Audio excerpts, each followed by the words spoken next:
There are few people who you can look at and honestly say that their life is like something out of a film.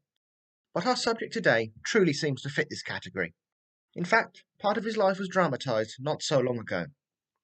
His life would take him from a small Suffolk village to Sandhurst, and much of the small wars that made up the late Victorian era, where he would be wounded in action. He would go on to save many innocent lives while working as a diplomat, became the lover of one of the trailblazers in women's archaeology, only for fate to bring him into a war against the nation he held so dear. Charles Hotham Montagu Doughty was born on the 23rd of July, 1868, in the Hall of Theberton, a village in Suffolk. He was the eldest son of Henry Montagu Doughty, a retired Navy officer, trusted barrister, and lord of the manor, and Edith Rebecca Doughty. His maternal grandfather had been the Chief Justice of Vancouver Island, and his uncle, also called Charles Montagu Doughty, was an explorer, world traveller, poet, and writer, most famous for his works Travels in the Arabian Desert, that would be published in 1888.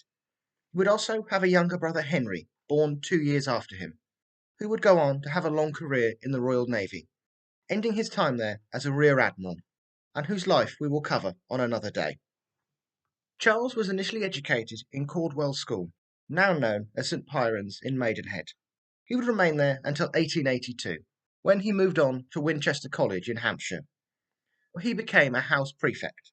He would also tend to go by Richard or Dick to his close friends and family as he grew up. It would be at the age of 18 that he would make a decision that would mark the path for the rest of his life. Young Charles chose to join the army. His next stop was the Royal Military College in Sandhurst in Berkshire, that had been turning out officers for the British Army since 1801, and still does to this day, now as the Royal Military Academy, Sandhurst. It would be on the 2nd of September 1889 that he passed out, gazetted as a second lieutenant in the 2nd Battalion of the Royal Welsh Fusiliers, ready to serve his Queen, country, and empire. He would be promoted to full lieutenant within a year, and his first journey into the fray would come in at what the time was India, on the famous, or some would say infamous, northwest frontier in 1891, during the Hazareth expedition, in what is today Pakistan, skirmishing with local tribes. It would also mark the first of his many wounds in action, being injured leading a charge against an enemy position in the Hazareth Valley. It would be 4 years until he saw substantial action again, this time as part of the Chitchell expedition in 1895, on the frontier once again, this time to relieve the fort of Chitchell, where a force of 400 were under siege by a larger force of tribal attackers. The relief columns fought running battles to the forts, ending the siege after a month. During the expedition, he served as transport officer on the staff of General Gatcree. Around this time, he was also promoted to captain. His next military action would come in 1898, which brought him into contact with the Ottoman Empire for the first time, where he served in the occupation forces, sent to retain control on the Isle of Crete as the Ottomans pulled out after the Cretan Revolution. He would also serve in Malta. Shortly after this, he would find himself on his way to a much larger and more deadly war, one that was fought for many reasons, among them to save British pride. It all started back in 1884, when Egypt called for help in fighting a Mahdist revolt in the Sudan. Initially, Britain had denied any sending of troops. Instead, they sent Charles Gordon, who was already seen as a national hero in Britain, as well as in Sudan and Egypt, having worked in the country before, where he helped to bring an end to slavery. They hoped his personal intervention would calm the situation. It did not, and soon he was under siege in the city of Khartoum. Despite orders from London, Gordon refused to leave his command, and soon the British people were demanding their government save him. Eventually, a British force had arrived, but it needed time to acclimatise to the heat in Sudan. Sadly, by the time this force was ready, it was too late. Khartoum had fallen, and Gordon was dead. Since then, there had been many calls to avenge Gordon, and now was the time. Although still in the British Army, Charles was now commanding troops from the Egyptian Army as a brigade major, where, after leading them up the Nile, he was present for the bloody and decisive Battle of Omdurman, that saw a huge force of 52,000 Mahdist warriors attacking a combined British, Egyptian, and Sudanese force of around 26,000. Despite having the greater numbers, and the Mahdi's warriors demonstrating near suicidal bravery, they were soundly crushed. No match for modern rifles, machine guns, and artillery fire. When the smoke cleared, 12,000 Mahdists lay dead, 13,000 wounded, and 5,000 taken prisoner, in comparison to 48 dead and 328 wounded in the combined invasion force. Now it pushed on to retake the city of Khartoum and fully avenge Gordon. After the battle, Charles was detached with a small force of mounted soldiers to follow and harass Mahdists retreating south from the city into the desert. In the following actions, he would be twice mentioned in dispatches and be awarded the Order of Majesty 4th Class by the Ottoman Empire. The British Army of the final years of Queen Victoria was certainly a busy one, and no sooner had the fighting in Sudan come to an end that another sprung up further down the continent. So Charles, along with many others, soon found himself on a ship heading south to the Cape and the Second Boer War, where he found himself in command of a mounted infantry unit in the Orange River colony, where he was wounded again in fighting with Boers at Verdefort. It also seems he would spend part of the war in the Transvaal, before being posted to Tientsin in China during the final stages of the Boxer Rebellion as part of the China Field Force, mopping up the last of the anti-imperialist and anti-Western rebels. From 1903 to 1904, he was on special service in command of a unit of the Somali Camel Corps, a unit that was exactly as it sounded like, a mounted unit, but rather than horses, used camels, in the Somaliland campaign against the Dervish, fighting to push British and Italian influence from the region and form an Islamic system of governance with Islamic education as its foundation. In May 1904, while on leave in India, he married Lillian Oimara Adams, a widowed nurse of Lieutenant Henry Adams of the Indian Medical Service, and the daughter of John Wylie of Westcliff Hall in Hampshire. But after the marriage, Charles took part of her maiden name as his surname, becoming Doughty-Wylie. The couple's honeymoon was to tour the now far calmer northwest frontier, before returning to England through Baghdad, visiting the ancient city of Babylon, and then to Constantinople. In 1906, he was made acting military British vice consul in the city of Mersin, Turkey, for the Ottoman Empire. His new position also brought promotion to the rank of major. Little did he know his time of paperwork and official meetings would soon come to a terrible and crushing halt.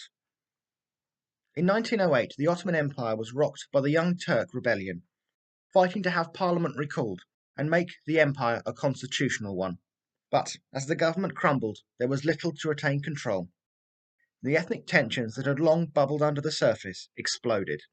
Few places were spared the violence, as Turkish rioters turned on Greeks, Abyssinians, and mostly Armenians. In 1909, when the violence came to his area, Doughty worked nearly single-handedly to end it in Mersin, before getting word that things were much worse some 40 miles away in Adana. He went there with all haste to find the city in utter chaos. He went straight to the governor's residence, convincing him to give him a detachment of trusted soldiers to help bring order.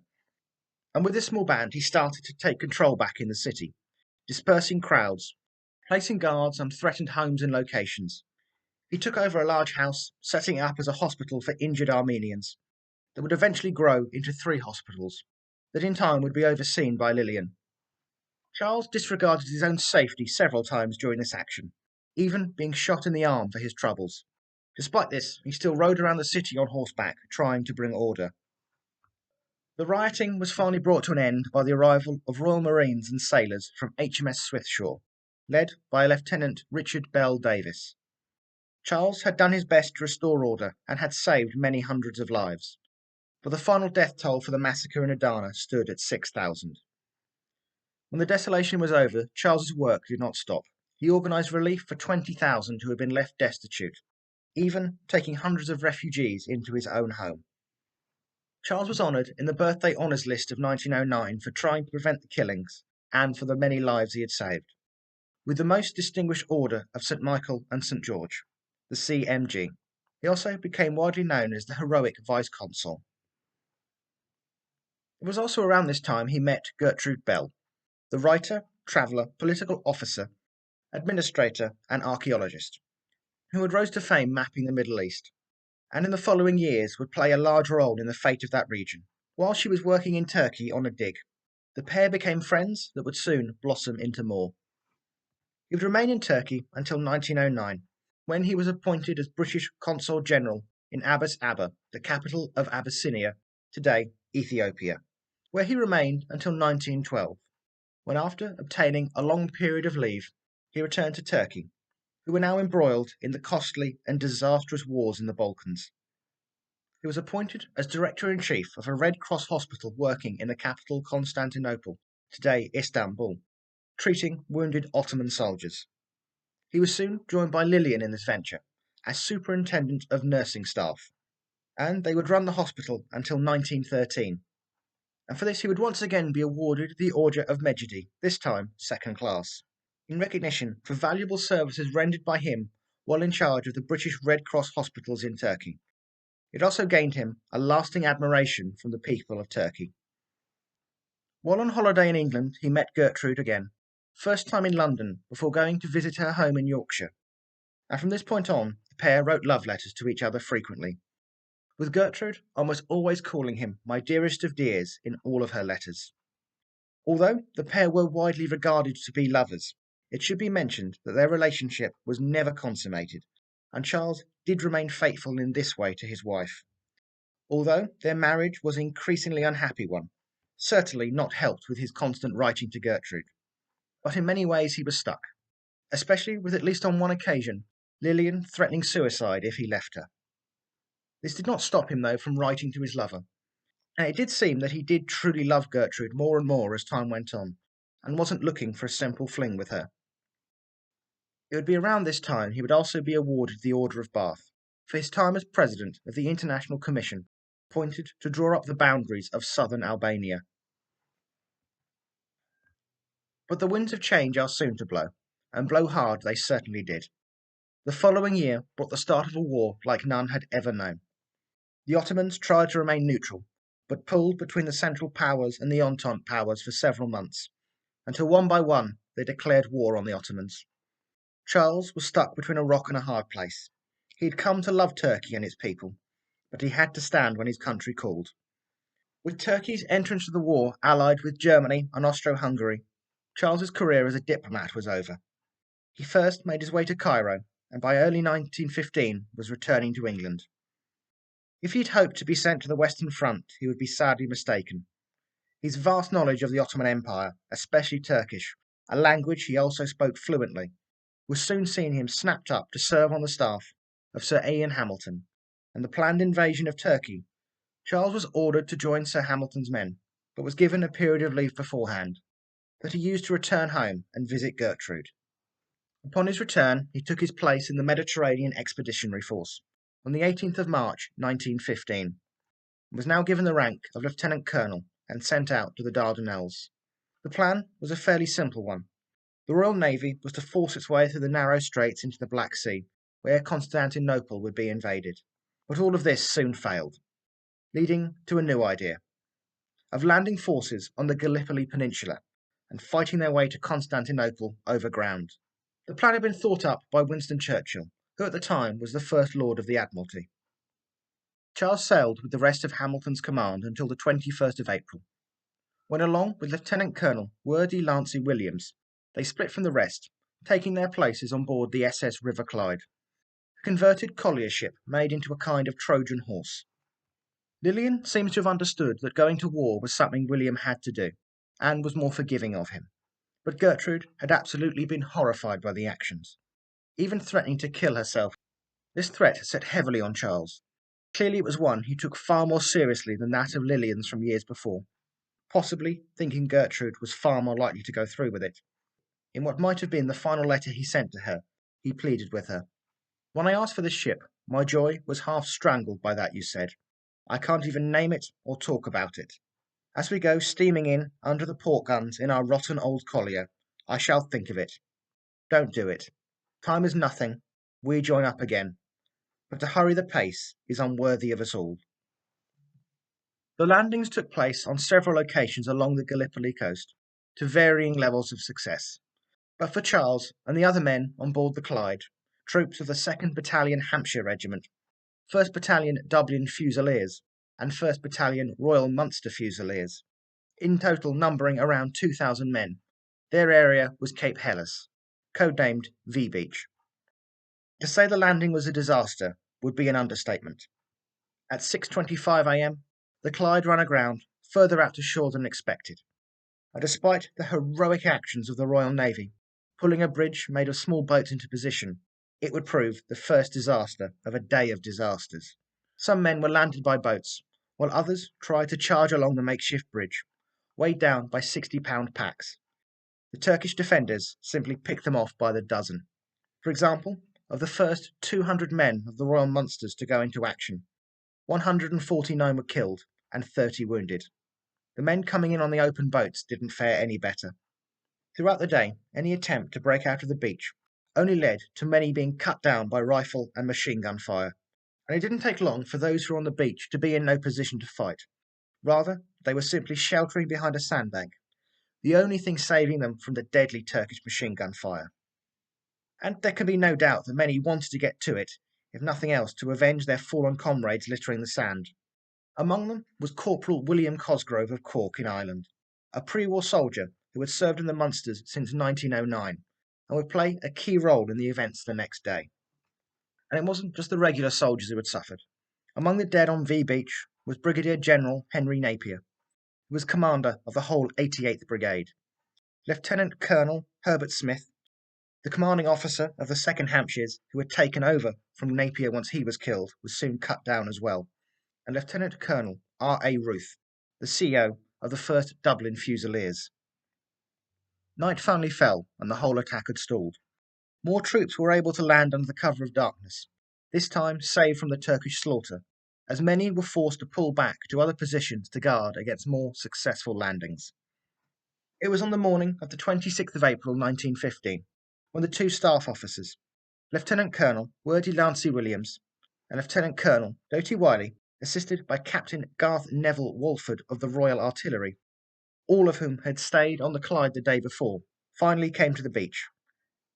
After briefing with the officers still remaining, they gathered together ad hoc units from the surviving troops and began to ready themselves in another attack on the Turkish lines, in hopes of capturing the village of Sed el Bahr, the old fort, and then on to another fort on top of Hill 141. Williams was sent west towards W Beach to capture what was known as Fort 1, and hoping to link up with the troops from W Beach heading inland. And Major A.T. Beckwith was tasked with capturing the old fort, and Captain Watford was to take the village, assisted by Charles. Then it would fall to a Captain G.D. Stoney to take Hill 141. Not long after the fighting on the second day had begun, Charles would have his first brush with death, as a Turkish bullet struck his cap, sending it flying from his head. As the men finally got off the beach, before they could get to grips with the enemy that had plagued them so badly for the last 24 hours, at first they had to cross a barbed wire defence. A party of men from the Munsters, led by a Sergeant Major Bennett, were desperately trying to cut through the wire. The Sergeant Major was soon killed, shot through the head. It was Corporal Cosgrove next to take command, braving heavy fire, still trying to cut the wire, only to find that it had been pulled so tight and was so thick, the pliers he were given simply wouldn't do the job. As Corporal Cosgrove put it, you might as well try and snip Cloyne Round Tower with ladies' scissors. Running out of options, and knowing it was only a matter of time before he joined the Sergeant Major, he reached down and grabbed a post supporting the wire, and pulled it out, clearing the way through. I dashed at the first one, heaved and strained, and it came into my arms.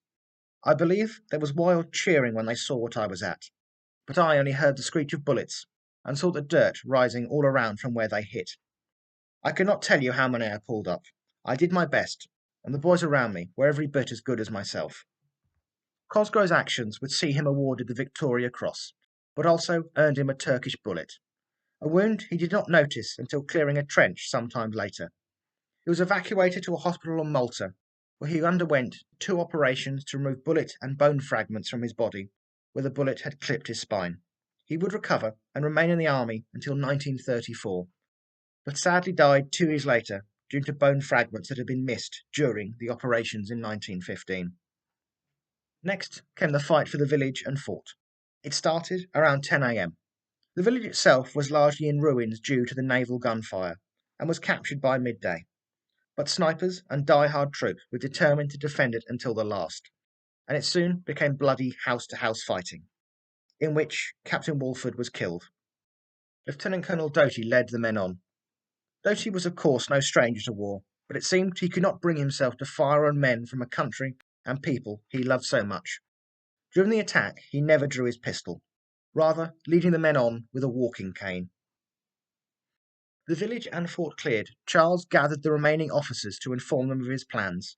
Seemingly, the original idea had now fallen apart due to losses. Among the men he was telling was Captain Guy Nightingale, of the 1st Royal Munster Fusiliers, who would later write, "There was a strong redoubt at the top, but he decided that the remnants of 3 battalions should assault simultaneously, as at the time we were getting near for the bombardment to cease." Doughty-Wylie gave his final orders to the few remaining officers before the assault. When the order came to fix bayonets, the men scarcely waited for any orders. They all joined together in one mass, and swept cheering up through the orchard and over the cemetery to the first line of wire entanglement. The charge up Hill 141 to capture the fort began, led by Charles himself, still only armed with his cane. Captain Nightingale was charging next to Charles, leading his mixed force of Munsters and Dublin Fusiliers. He continues, "My company led the attack with the Dubliners, and we had a great time. We saw the enemy, which was the chief thing, and all the men shouted and enjoyed it tremendously. It had been a relief after all that appalling sniping. We rushed straight up to the top, turned 2,000 Turks off the redoubt, and poured lead into them at about 10 yards range. As Turkish soldiers fell or were driven from their positions, the fort and hill were captured by about 2 p.m., and V Beach was finally secured. The celebrations would not last long, though. The sight of a clearly high-ranking officer on Hill 141 was too much for a prize to ignore, and as the men secured their positions, an unseen Turkish sniper took aim. Charles Doughty-Wylie was shot in the face and killed instantly. A few moments later, troops led by Lieutenant Colonel Williams arrived on the summit. I found Doughty-Wylie laying dead inside the castle at the top of the hill. As soon as I realised he was dead, I took his watch, money, and a few other things I could find, and had him buried where he fell. I had this done at once. I had seen such disgusting sights of unburied dead in the village, and I could not bear to leave him laying there. This was all done in a hurry, as I had to organise the line and think of further advances in digging in. We just buried him as he lay, and I said the Lord's Prayer over his grave and bid him good-bye. Among the other officers who stopped while they lowered Charles into the ground was Captain Nightingale, who convinced the Padre of the Royal Munsters to say a few prayers for him while Charles was buried as well. Where he fell is now known as Doughty-Wylie or Fort Hill. Lillian was informed of his death shortly after, but Gertrude would not discover he had been killed until June, when she saw it in the newspapers while visiting London, and soon her unopened letters were being returned to her as well. For his actions, he was posthumously awarded the Victoria Cross, as was Captain Walford. His official citation was published in the London Gazette on the 23rd of June 1915, and read, "On the 26th of April 1915, subsequent to a landing having been effected on a beach at the point on the Gallipoli Peninsula, during which both Brigadier General and Brigade Major had been killed, Lieutenant Colonel Doughty-Wylie and Captain Walford organised and led an attack through both sides of the village of Seedle Bar on the old castle on top of the hill inland. The enemy position was very strongly held and entrenched, and defended with concealed machine guns and pom-poms. It was mainly due to the initiative, skill, and great gallantry of these 2 officers that the attack was completed successfully. Both were killed in the moment of victory." Lieutenant Colonel Charles Doughty-Wylie would be the highest-ranking soldier awarded the Victoria Cross during the Gallipoli campaign. Lillian was informed he was to receive the VC in the post, along with a letter from King George V, with the ceremony taking place some years later, on the 8th of March 1921. His was the 607th VC to be awarded. On the 17th of November 1915, there was a strange sight on the shores of war-torn Gallipoli. Among the boats taking out wounded, bringing in supplies and replacements, was a woman being rowed ashore. She was dressed in white, spoke hardly to anyone, made her way to the grave of the fallen lieutenant colonel, spent some time there on her knees looking at the wooden cross, before placing a wreath on it and leaving again. There was just one slight problem. To this day, no one knows who it really was. The main suspect, of course, is Lily and his wife, who was not very far away from Gallipoli, having spent much of the war working as a matron in Thassos in Greece. Or of course, it could also have been his lover Gertrude, who had been working closely with the British government during the war, and could easily have pulled strings to allow herself to visit. Whoever she was the only woman allowed access to the area during the fighting. The Gallipoli campaign came to an end in January 1916, a crushing defeat for the British Empire and their allies. Little had been gained, a true second front had never been opened, and the first Sea Lord, Admiral Fisher, resigned his position due to the sheer number of losses. Churchill was also removed from his position as Lord of the Admiralty and went to serve on the Western Front. The invasion forces had suffered 300,000 casualties, 56,707 dead. The Turkish defenders had fared only slightly better, with 255,268 casualties. 56,643 of those were killed. But they had successfully defended their homeland. But this would not mark the end of the British Empire's struggle with the Ottomans, and the war would rage across the Middle East until 1918. When the war ended, the bodies of all Commonwealth, Empire, and French forces killed on Gallipoli were moved from their original burial sites to the more established graveyards you'd all expect.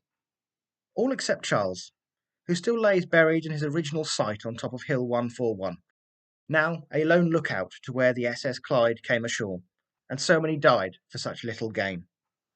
His rather impressive set of medals, consisting of the Victoria Cross, Order of the Bath, Order of St. Michael and St. George, his Indian General Service Medal, which covers time in the country from 1845 to 95, with one clasp for Hazra 1891, his India Medal, which covers time in the country from 1895 to 1902, also has one clasp, the release of Citral 1895, the Queen's Sudan Medal, the Queen's South Africa Medal 1899 to 1902, with three clasps, Cape Colony, Transvaal and Viterburn, the African General Service Medal with one clasp, Somaliland 1902 to 1904, the 1914 to 15 Star, the British War Medal 1914 to 1920, and the British Victory Medal 1914 to 1919, with Oakleaf for being mentioned in dispatches. The Cadiz Sudan Medal, given to everyone who had taken part in the reconquering of the Sudan by the Egyptian government, with three clasps, Khartoum, Sudan 1899 and Gidin, and of course the Order of Medjin from Turkey. They are now on display in the Royal Welsh Fusiliers Museum in Carnarvon Castle in Wales. There are many memorials to Charles, but we will start with the village of his birth, Theberton, where he appears on the village war memorial, next to 18 other men from the village killed in the First World War, and 2 more in the Second, as well as this stained glass window inside the village church of St. Peter that was created by T.F. Curtis, Ward and Hughes. There is also a road in the village named Doughty-Wylie Crescent. And like all local VC recipients mentioned so far, a memorial paving slab was laid in his name in Theberton in 2015 to mark 100 years since his death. Unveiled by the Lord Lieutenant of Suffolk, Clare Countess, in a ceremony attended by the Turkish ambassador, the High Sheriff of Suffolk, an officer, bugler, and regimental goat from the Royal Welsh Regiment that the Royal Welsh Fusiliers have now been amalgamated into. The village also used to boast a rather unusual memorial to him, a captured German Maxim machine gun that sat next to the memorial for 50 years, until it was removed due to rusting and damage caused by weather. It spent some years being kept in a shed before it was given to the Royal Anglian Regiment, where it was restored and can now be found at Woolwich Barracks. He is also on the War Memorial of Leiston, a town a couple of miles from his birth, that holds the name of 116 other men from the local area killed in the Great War. His name appears on the Winchester College War Cloister, that commemorates the former pupils killed in the First World War, and given his connection to the Royal Welsh, it should be no shock that his name appears in a few places in Wales as well, such as the Church of St Giles in Wrexham, and the War Memorial at the E.J. O'Toole Centre in Anglesey, and at the Church of St David in Bangor. But what of the two women in his life, Lillian and Gertrude? Both would play vital but very different roles in the First World War, and would both be rewarded for their actions. We will first start with Gertrude, who as a Middle East specialist worked heavily in that area of the war, working alongside Lawrence of Arabia, helping to stir up the Arab revolt against the Ottoman Empire, for which she was awarded the CBE. After the war, she spent most of her remaining life in the Middle East, until she was found dead on the 12th of July 1926 in Baghdad, aged 50, due to an overdose of sleeping pills. If it was deliberate or accidental is not known. As I said before, Lillian worked as a nurse in Greece, and she was awarded the Royal Red Cross First Class in the 1919 New Year's Honours List. She would live until 1961, where she passed away in Cyprus aged 83. It would only be after her death that the truth about Charles and Gertrude's love letters became known to the public.